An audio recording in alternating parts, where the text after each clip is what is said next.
Raden Said dumugi Trabaledhok krasa ngelak dawuh dhateng pendhereke kan madoske degan sareng dipadosi saestu dunjuk tabone menika dipun gathuk kemelih dipun tancepi wonten siti sepriki nggih tesik ketoke wonten Trabaledhok menika.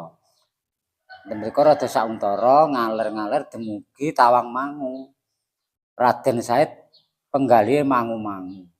Apa arep bagas ngalor, apa ngulon, apa ngetan. Selajenge niku ngilen. Delalah sareng pun ngilen niku wonten kendel daleme Mbok Rondo Mbedadapeng daleme pundi kula dhewe mboten mangertos. Niku asale jeneng katul Mbok Rondo sampun mateng. Menika dipun suguh kalih jeneng katul wau. Terus asale Raden Said dipendhet king tengah.